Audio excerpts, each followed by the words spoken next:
It's my pleasure today to introduce my friend and colleague Steffanie Strathdee, who's going to be talking about From the Bog to the Bedside, the story behind IPATH, the first dedicated phage therapy program in North America. You can see all the good stuff there on the left side. Definitely need to check out her book. Next slide. Just about today's speaker, my friend Steph is an infectious disease epidemiologist who co-directs our UCSD Center for Innovative Phage Applications and Therapeutics, IPATH, and she also co-directs the international core of our San Diego Center for AIDS Research. She spent the last 2 decades focusing on prevention of infectious diseases, especially in marginalized populations and low-income countries, and has published over 700 peer-reviewed publications. In 2019, she co-authored a memoir, The Perfect Predator, Scientists Race to Save Her Husband from a Deadly Superbug. We're going to hear a little bit about that today. And it basically relays IPATH's first experience with phage therapy, and what we're going to be doing going forward is what she's going to tell us about today. And of course, in 2018, Time Magazine named her as one of the 50 most influential people in healthcare, which is really pretty cool. Next slide. All right. Actually, Steph, we're good to go. I'll pause the share and you can take over. Okay, great. I am just going to get my slides going here. Just bear with me. The little bar comes across the top and it doesn't. Okay, here we go. All right, so hopefully everybody can see this. This is actually an unusual kind of a lecture because I'm going to be talking about antimicrobial resistance, which is the next pandemic that is already here. But I'm going to be talking about one of the innovative solutions to combat it, which is phage therapy. And I'm going to work this through the lens of a personal story, which affected my family. Some of you are familiar with some aspects of the story, but hopefully something will be new. So first, a couple disclosures. My husband and I never dreamed that we would be working in phage therapy, and we hold stock in a phage company. I will not be speaking about any specific companies today. I'm an unpaid advisor to another phage company. All patient photos today are used with permission, and I also include my land attribution to the Kumeyaay peoples as we are on their unceded land.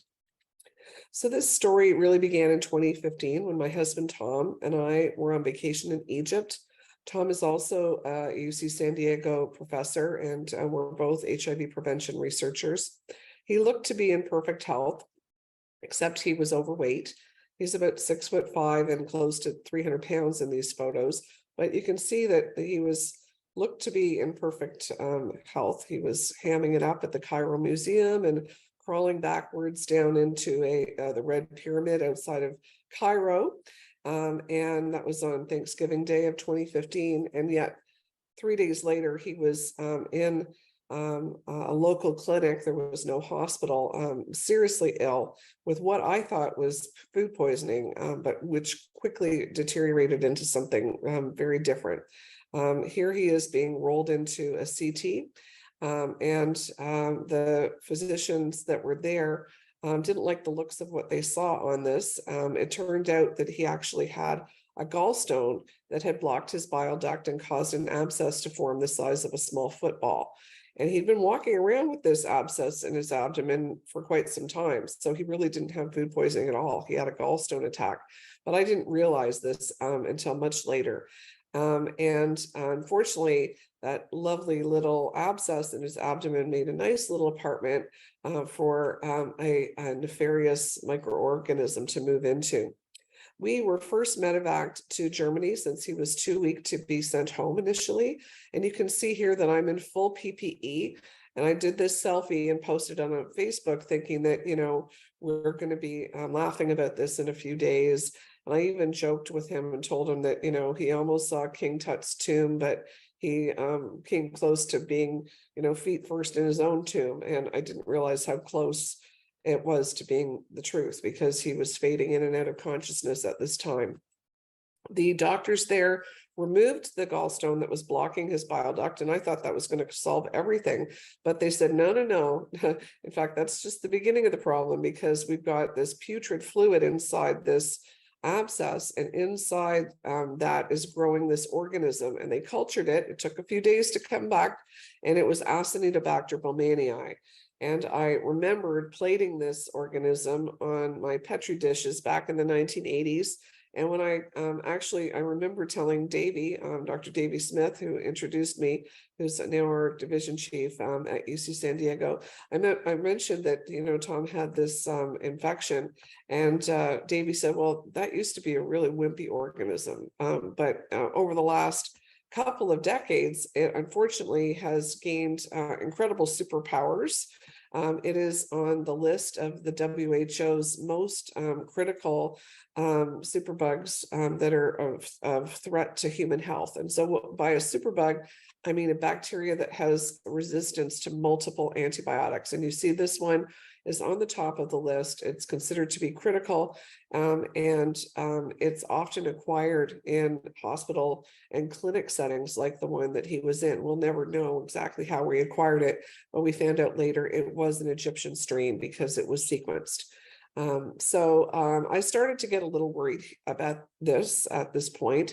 And then the doctor said, we're going to run an antibiogram, which is essentially an antibiotic susceptibility profile, to make sure that we are on the right path in terms of giving him different antibiotics. And unfortunately, the antibiogram came back a few days later, and I was given this before I had a chance to talk to any of the health providers. And I didn't understand German, and you might not either, but you don't need to, because when you look at this chart, you see every R in this list stands for resistance. It was only partially sensitive to 3 different antibiotics off the top. And I call these gorillacillins because they have to be infused into the patient, and they are quite toxic. So, for example, colistin is the last resort antibiotic. It was developed in World War II. It's extremely nephrotoxic, and yet it's something that providers cling to because it's one of the last few antibiotics that is used when someone is as seriously ill as Tom and there's nothing else to give them. So I started to get really worried about this point. And then I realized, that Tom was unfortunately the poster child for this post-antibiotic era that we've been hearing that we are entering.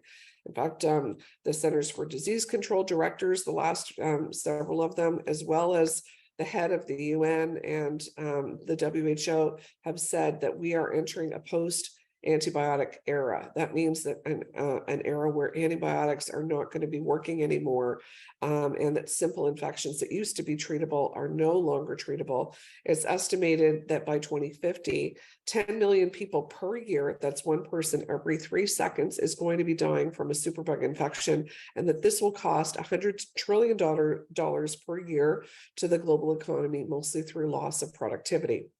So I started to read up on this and realized that I had gotten, really behind. I was blindsided by the seriousness of this pandemic that has been a slow burn for the last couple of decades. And in fact, there was a paper that was published in Lancet in early 2022 that estimated the number of people that had died due to antimicrobial resistance in 2019, the year before COVID started.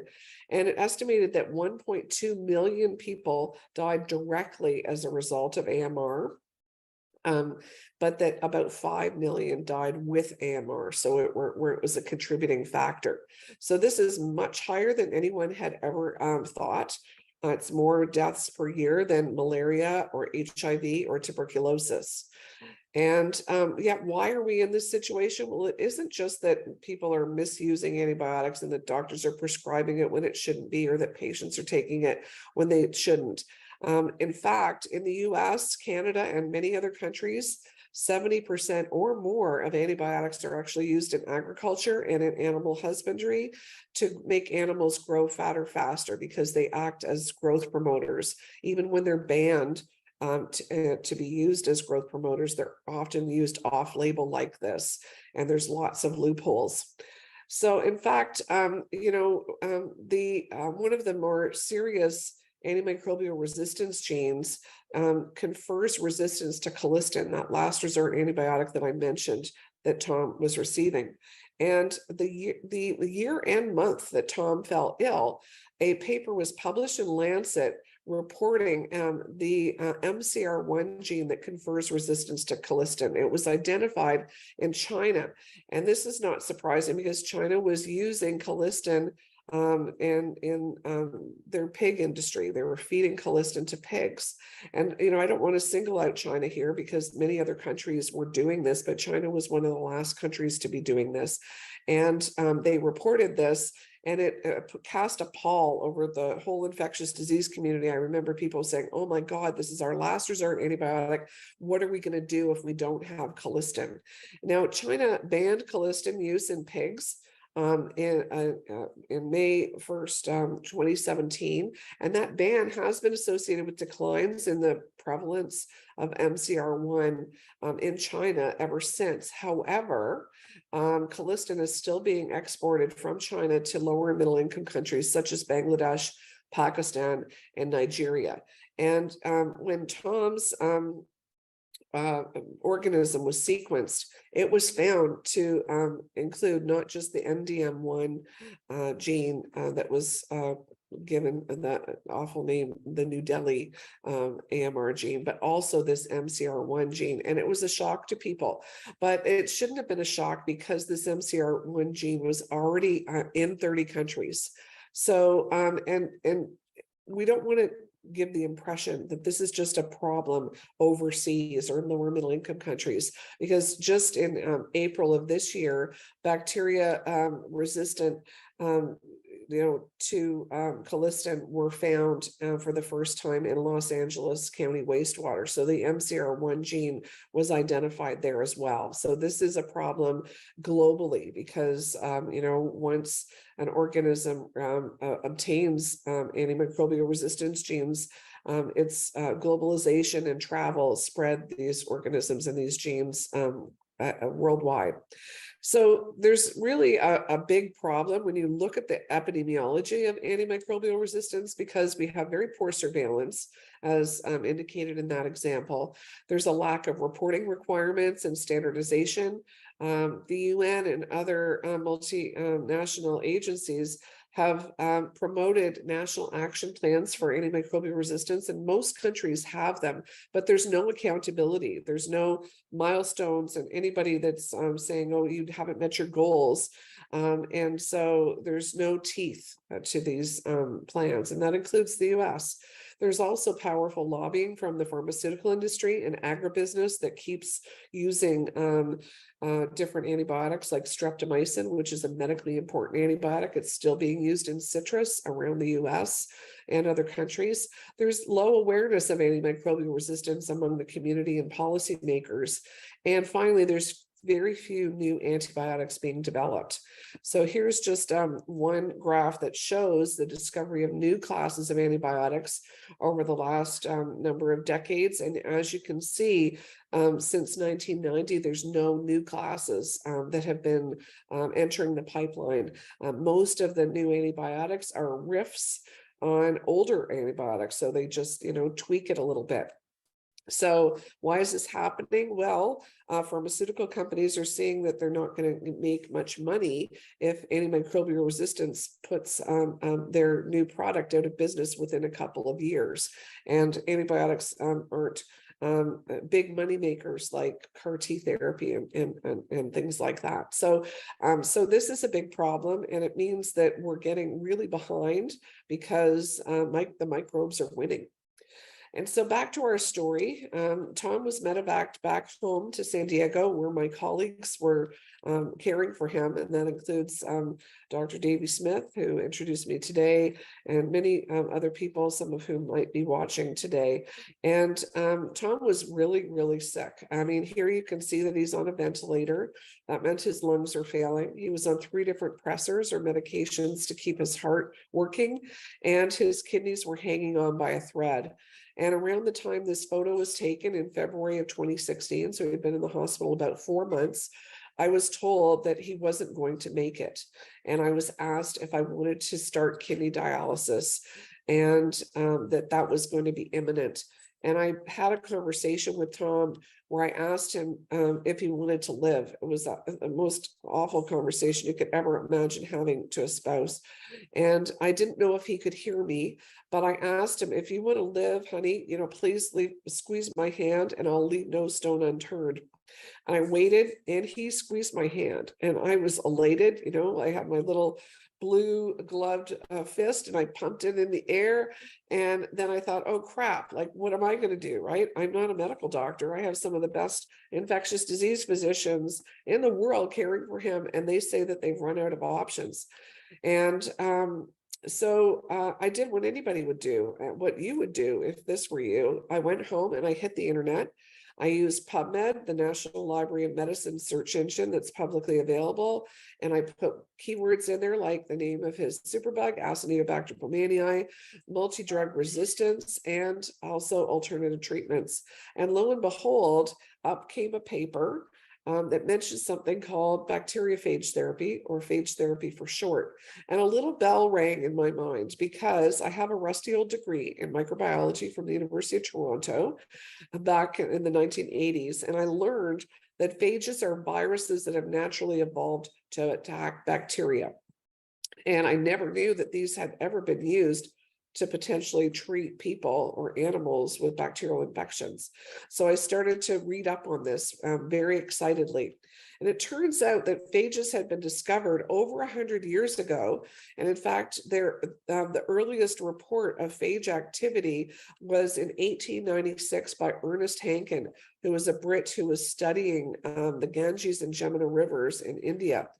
Now, he didn't know what he was looking at when he saw that this water that passed through a Pasteur filter was able to kill cholera bacteria, but he deduced that something was going on. And that kind of experiment was repeated over and over again by Russians and Poles and another Brit, Frederick Twort, who thought maybe that he was looking at a virus or an enzyme. But again, the light microscope was the only available microscope at the time. And he wasn't sure. And it wasn't until Félix de Harel, a self-taught French-Canadian microbiologist in 1917, repeated this same kind of experiment during an outbreak of dysentery in Paris. And when he realized that this filtrate could kill this Shigella, I believe it was, bacteria, he thought we should use this on the children who were dying of dysentery to see if it can cure them.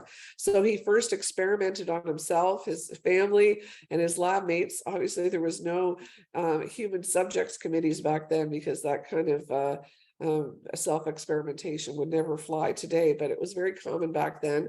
And when there was no untoward effects, he, with permission of the hospital director and the parents of children, gave this filtrate to children suffering from dysentery, and they were cured within 1 to 2 days. So that was the first time phage therapy was ever administered. That was 1919. So over 100 years ago. And then since then, phage therapy had something of a heyday in the 1920s and 30s. Félix was the inspiration for the Pulitzer Prize winning novel Aerosmith. And he also helped this fellow pictured in the middle, Georgi Eliava, who was from the Republic of Georgia, what is now the Republic of Georgia. He helped Georgie set up what became the first dedicated phage therapy center in the world, what is now called the Eliava Center. And of course, phage therapy is not used standardly in the Western world anymore. And why? Well, part of the reason is that penicillin, which was discovered in 1928, was brought to market because of World War II in the early 1940s.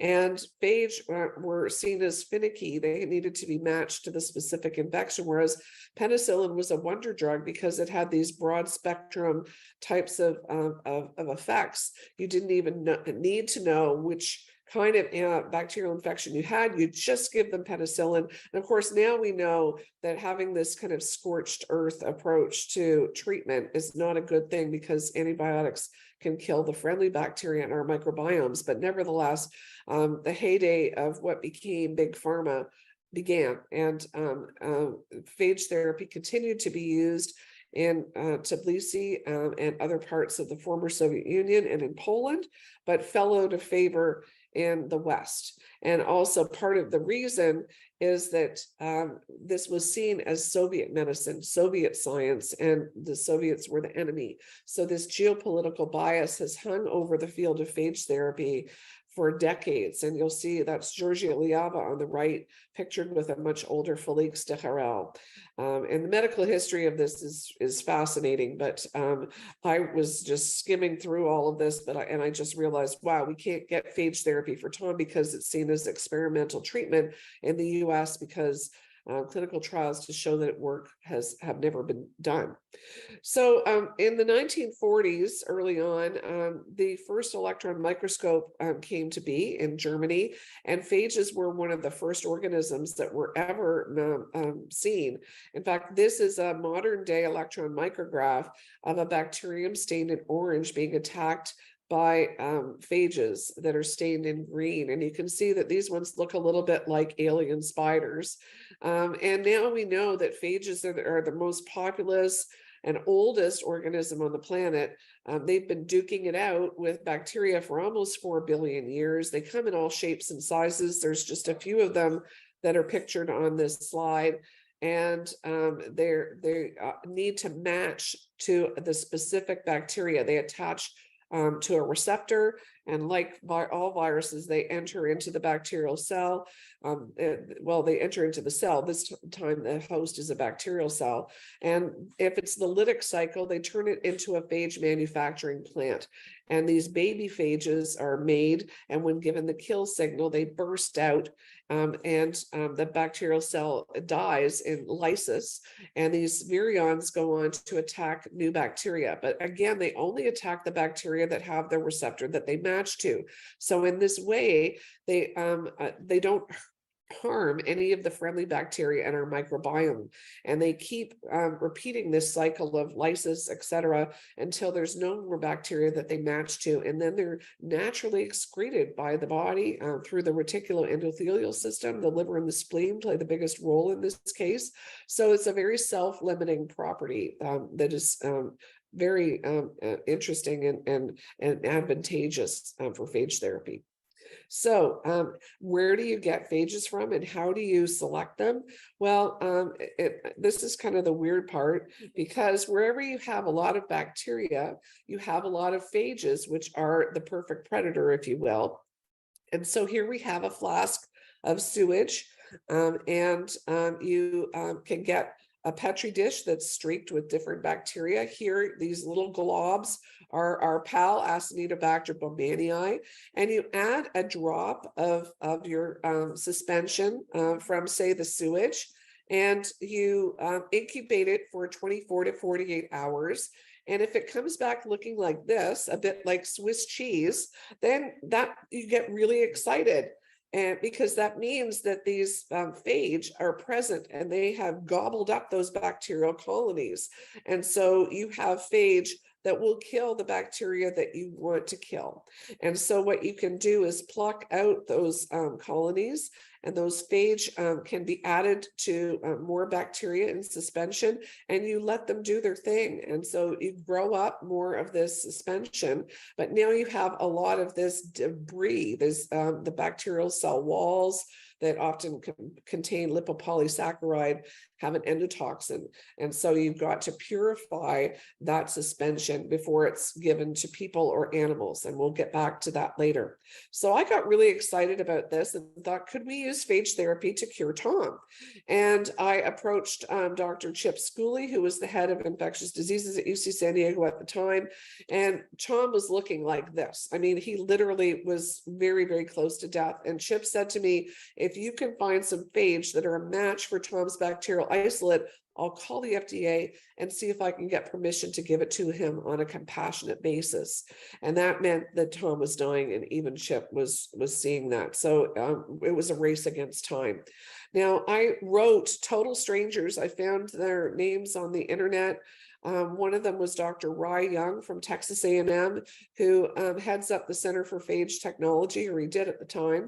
He's retired now. He agreed to turn his lab into a command center, and all of the people pictured on the right-hand side of this slide are people that put their work and even their doctoral thesis on hold, looking for phage that would be a match for Tom. And so they took samples from barnyard waste, sewage, soil from anywhere around. And the woman in a neck with the necklace, she's now Dr. Adriana Carolina Hernandez. She found 4 phages that were a match, and we were very excited. In fact, Chip then got on the phone and called the FDA, and he reached Dr. Cara Fiore, who was heading up the unit that was in charge of fecal transplants at the time. And she had never, been involved with any kind of phage therapy in the US. This was unheard of at the time, but she knew all about what phages were. And she said, boy, this is a perfect situation here, because we've been hoping to have a patient who was eligible to get phage therapy because they were close to dying, a family member that was willing to give it to him, a doctor like Chip, who was willing to preside over the protocol, a phage community that was willing to stand up and get involved to find phage to help match to the isolate. And so this was, something that was really remarkable. Now, Dr. Fiore said, now there may be some folks that you haven't contacted yet who might be willing to help. And Chip said, well, Steph's done a pretty thorough search. I think she's reached everybody that's working on this, at least in the US, because we didn't have much time. We weren't going to reach out anywhere else. But she said, no, I don't think you'd know about this group. The US Navy and the US Army are actually working on this.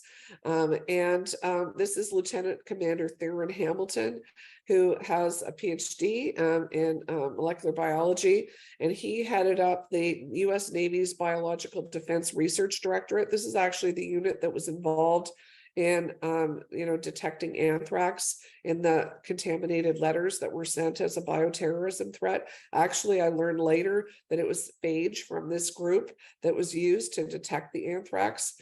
They had phage samples phage that had been identified from samples from the bilges of ships all over the world. They had a collection of Acinetobacter baumannii phages that had never been used on people, but they were willing to see if any of these phages were a match for Tom's isolate. So the fellow on the right-hand side of this slide is Dr. Biswajit Biswas, who Theron affectionately dubs the phage whisperer, I kid you not. And he was actually the person who identified 4 phages from the Navy that were a match. Now, you may be wondering, since we found 4 phages already from the Texas group, now mind you, the Texas group had reached out to teams all around the world, and the Belgians and the Swiss and the Indians, and even the folks in Georgia had offered to help. When the Texas team found 4 phages, you might say, well, why did we need any more? Well, the prevailing wisdom at the time was that you really wanted to have as many phages as possible, because you're hoping that the bacteria, if they have multiple phages to respond to in the attack, that they would have a harder time, generating resistance to multiple phages. Of course, what you really want are phages that attack different receptors of the bacteria. And we didn't have the luxury of time to sequence these phages, so we didn't know how different they were. That issue will come up later. But nevertheless, we ended up with 2 phage cocktails. Now, Dr. Schooley at the time had this dilemma, because he'd never done anything like this before. Nobody in the US had, and he didn't know how much phage to administer, what routes of administration would be best, how often and how long. He consulted Dr. Maya Mirabishvili, who was trained at the Iliava Center in Tbilisi, and she said, we don't treat people intravenously with phage therapy because we don't have the ability to measure or remove the endotoxin, but I can tell you how we would administer it through the catheters in Tom's abdomen, where the source of the infection was closest to. So she advised on that aspect. And then Dr. Carl Merrill, shown on the right, he led an intramural program at NIAID that was shut down actually by Tony Fauci in the 1990s. And Carl said, look, this guy is systemically infected. I mean, you need to treat him intravenously, because if there's a hidden reservoir of bacteria that the phage can't reach, then those bacteria could become resistant to the phage very easily. And so Chip mentioned this to me. I agreed that we should treat him intravenously. And Chip said, well, let's treat him both. We'll go through the catheters originally. And if he survives that, then we'll go intravenous. And so we knew that we were taking incredible risks, but or we thought we were. Nobody really knew. But Tom was going to die otherwise. Now we had one final problem to deal with, and that was this endotoxin issue, because the FDA, even though they didn't have any guidelines for phage therapy, they know about endotoxin, and their metric was that you should try to get the endotoxin down to 5 endotoxin units per kilogram per hour of body weight of the patient. And we were way over that, but the Texans had already sent their phage preparations to San Diego to treat Tom. And then they did these endotoxin assays and realized that it was way, way higher than it should be. And so luckily, we found out that there was a team of researchers at San Diego State University, our own backyard, who were studying actually phage in marine life, especially corals. But they had an endotoxin removal assay all ready to go, and they agreed to help.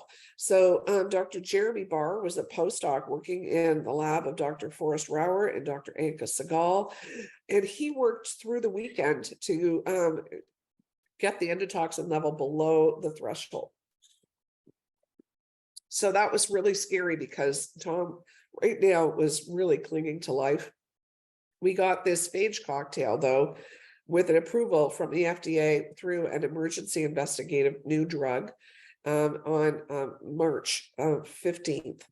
So this was only 3 weeks from my first email to when we had this phage cocktail ready, which is pretty amazing. And this is Dr. Chip Schooley and Dr. Randy Taplitz, both of whom were instrumental in Tom's case. And they're smiling for the camera right before phage therapy began, because they knew that they were making medical history one way or the other, whether the patient lived or died. So this is Dr. Andrew Purcell. He is an interventional radiologist. And so the phage preparations from Texas were ready first. Those were instilled through the catheters in Tom's abdomen. And when no septic shock occurred, 3 days later, the phages from the Navy were ready. And that's Dr. Melanie McCauley, who was an ID resident at the time. And she was the one who infused those phage into Tom's PICC line, and we just prayed that he didn't undergo septic shock. And 3 days later, believe it or not, even though Tom had been in multi-stage organ failure, and I had to sign the consent form for kidney dialysis the day we started phage therapy, but we didn't need it because Tom woke up, opened his eyes, lifted his head off the pillow, and kissed his daughter's hand, who was on shift with him at that time.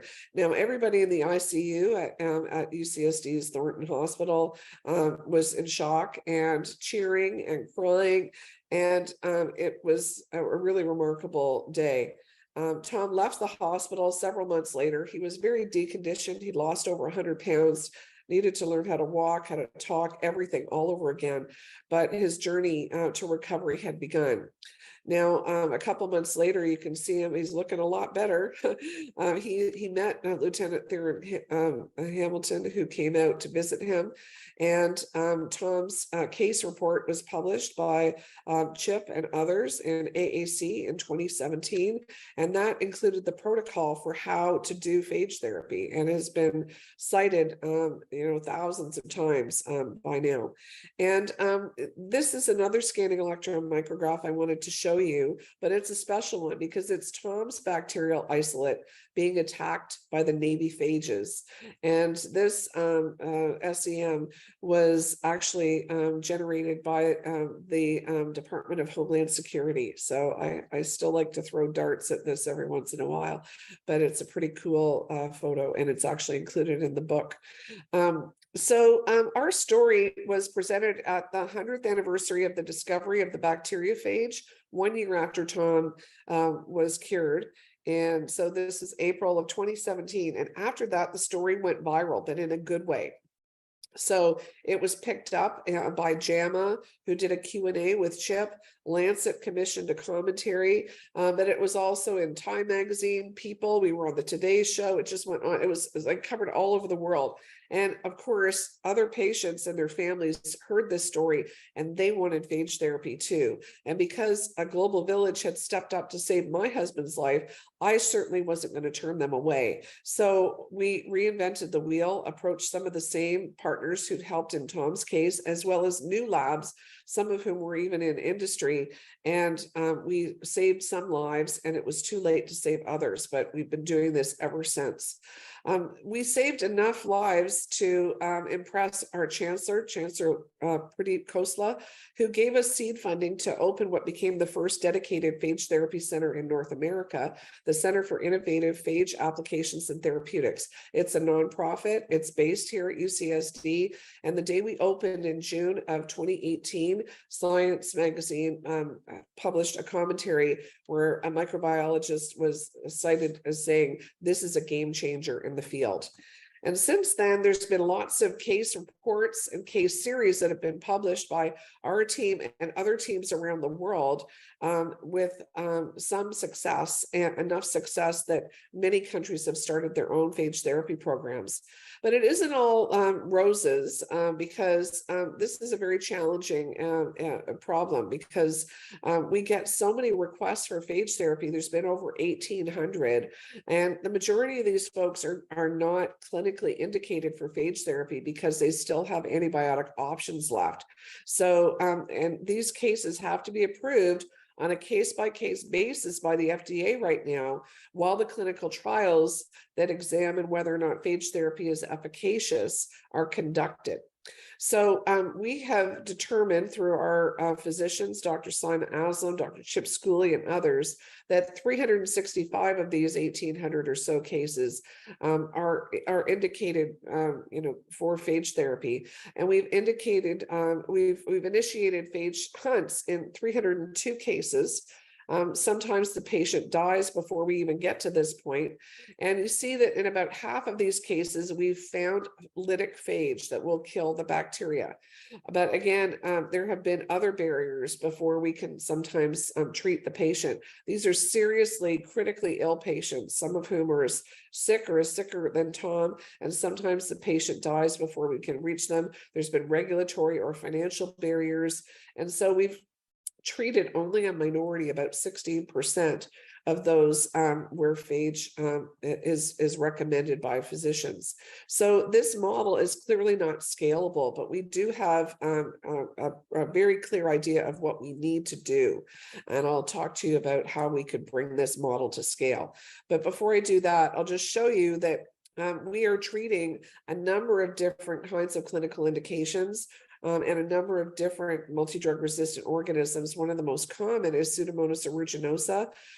That organism has been implicated in a recent outbreak of contaminated eye drops. And Dr. David Pride's lab, who leads our IPATH lab, has found phage that are a match for those isolates. So the CDC has said that they will help us treat any patient who has that infection. But there's lots of other types of conditions that that Pseudomonas aeruginosa is associated with as well. The others are Staph aureus, mycobacterial infections, E. coli, and I put this last one, Borrelia burgdorferi, on here because that's the causative agent associated with Lyme disease. That's one of our most common requests. However, for reasons that we still don't understand in microbial ecology, sometimes the phage that we identify or that other labs identify are not lytic phage. They don't kill the bacteria. They're what's called temperate phage.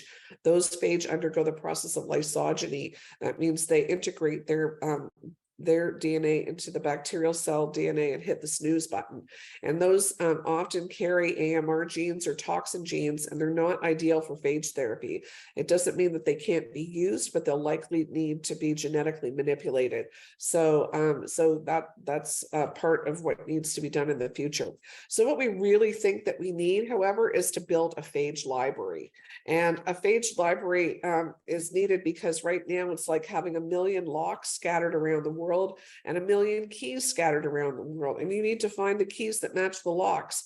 And so if somebody contacts me and they say, you know, I have a patient with a multi-drug resistant Burkholderia cepacia, I know, okay, there's some folks at Texas A&M who have phage for that. There's some folks in Israel who have some good phage for that. And there's some folks in Alberta who have some good phage for that. And so it becomes this race against time to send the bacterial isolate to these labs if they're willing to undergo a phage hunt, and then to identify those phage and to perhaps manipulate those phages to get them ready in time, all to save the patient's life. But if we had a phage library, even if it wasn't located all in one place, that was, you know, organized where we knew where the phage were and were able to access phage quickly enough, we would be able to bring this model to scale.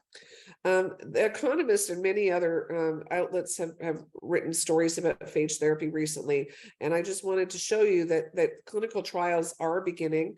Tom's case was kind of this strange moment in the history of phage therapy that helped bring phage back to the West.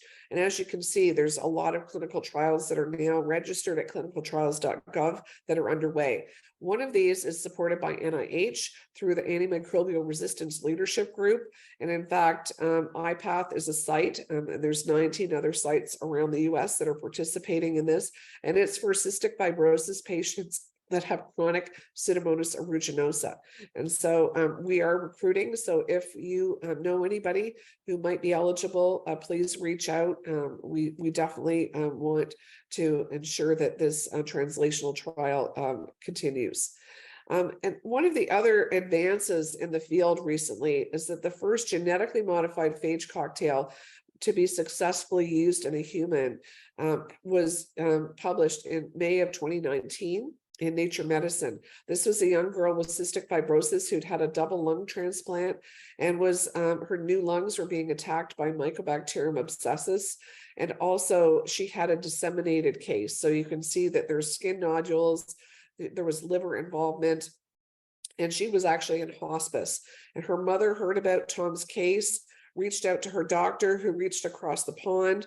And we also got involved. Dr. Schooley advised on the clinical treatment because a library of mycobacteriophages exists at the University of Pittsburgh. It's through an educational program called C-phages, where undergraduates learn how to match phage to bacteria. They get to name their phages if they're brand new. They learn how to sequence them. And nobody ever dreamed that there was therapeutic potential with these phages.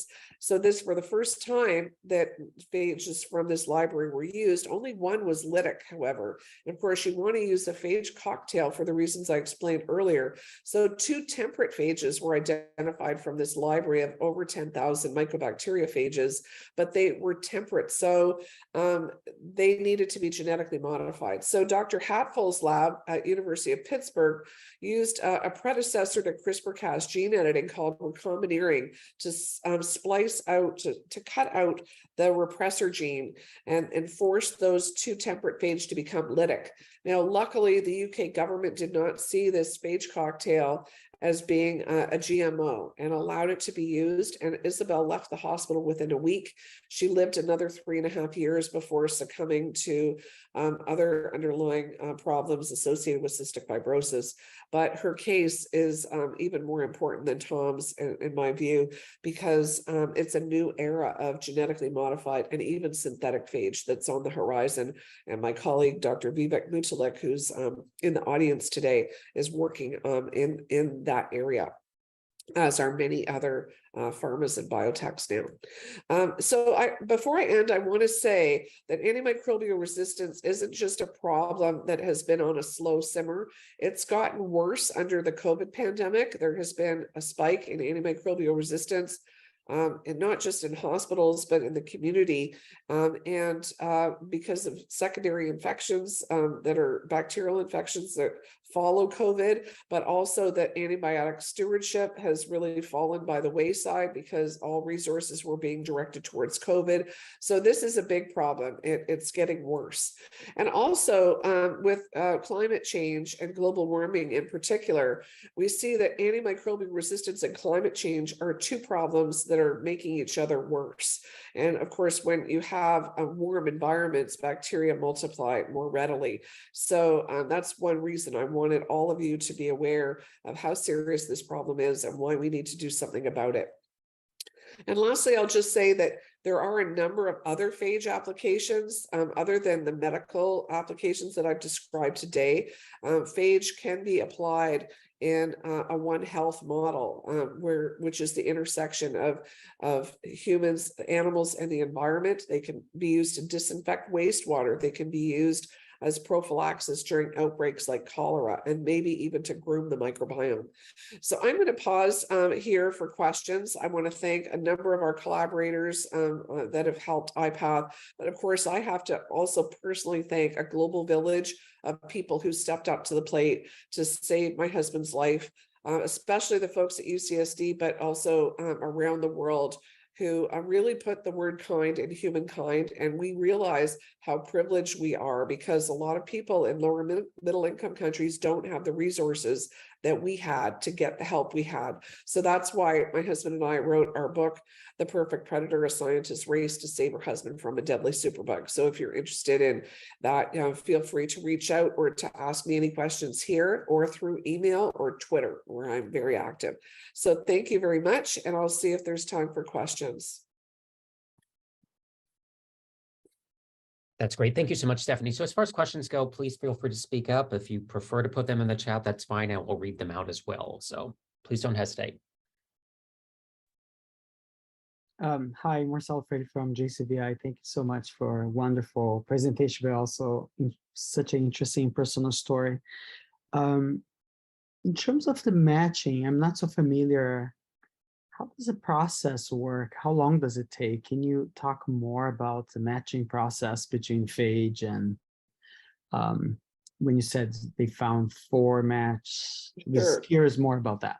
Okay, so what I showed you with the big flask and the big Petri dish was kind of like, very crude. That is the plaque assay, and that's been in existence for, decades. And essentially that's what's done, but it's often multiplexed, with like a 96 wells of tiny little wells. And so a drop of suspension from, wastewater or from soil that's been, added to a drop of water, because there can be like a trillion phages in a drop of water. So you add it to the well, and then you incubate it for 24 to 48 hours is all it takes. And obviously, we can't visualize phage because they're 100 times smaller than bacteria. But when you see those plaques, that's a sign that the phage are there and that you have a match. So you may see, certain samples that have those plaques, and you may see some that don't. And the plaques look different depending on the organism. I know Stenotrophomonas, for example, the plaques are absolutely huge. But some folks actually on this seminar today in the audience do a lot of plaque assays. So I know Kazia and Vivek are probably a lot more experienced than myself, but that gives you at least an idea. So it's pretty quick. Thank you. Dr. Buxbaum? My question are several actually. What's the current cost per patient? And in your view, what's the feasible target cost to make this readily available on a much larger scale? So it took us, 50 years to get to the $1,000 genome, and now we're down to the $100 genome. Yeah. Do you have some sense of what the dollar figures are for this phenomenon? That's a very good question, because right now, it's very hard to tell, because any experimental treatment you can't charge for it. So you can charge for the phage hunt or the reagents or the shipping, but you can't charge for the therapy. So basically IPATH has been, facilitating phage therapy for free. Now, of course, there are companies out there that are trying to turn this into a business. And I've heard different numbers being tossed around, like $10,000, but at this point, it's anybody's guess, because without having a phage library, and some companies have their own, it can be very arduous to identify phages if you have to send your isolate to multiple labs. But there are some new approaches. For example, now if we just had the sequence of the bacterial isolate, and that could be sent so that a phage could be generated to match that, then that would obviate the need to send the isolate and the timing and the shipping and all of that. So I'm not sure, if anybody on the call has on the seminar has a point of view around this, but it's been something that's been debated, and it's obviously going to change. But I'm certainly one person that does not want to see $100,000 per patient being charged, because with the majority of people that have multi-drug resistant infections dying in lower and middle income countries, that would price phage therapy outside of their reach for sure.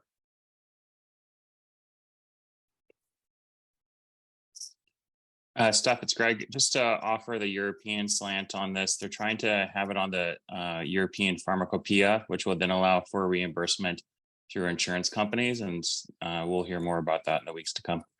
Great. And just so folks know, Dr. Greg German is actually the head of Phage Canada, the newly launched national program in Canada that I'm Canadian, so I'm a flag waver here. But Canada has treated its first 2 patients with a 3rd patient in the wings. And now there's phage therapy programs in Belgium, France, Sweden. There's a phage Australia. Portugal just treated its first few patients. There's a phage UK. Ireland just treated its first patient a couple months ago. So this really is happening, and the geopolitical bias that has hung over this field has started to lift.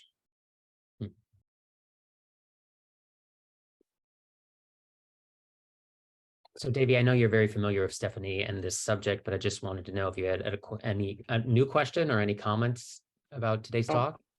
No, I'm really really happy with the talk. So thanks, Steph. Thanks everybody for joining. Anybody else? Anything? All right, if there's no further questions. When's the movie coming out? Oh, that is a Good question, Mary. Well, we have interest from Hollywood. I'm not allowed to say anything other than the fact that there is a screenplay that is in the works, but there is a Hollywood writer's strike right now, as you'll know, and there was a COVID pandemic that slowed Hollywood down for a couple of years. So these are a slow process, but our goal is to use our story as a vehicle to raise awareness about AMR and phage therapy. And that would be one way to do it. It feels a bit surreal, but I'll keep you all posted.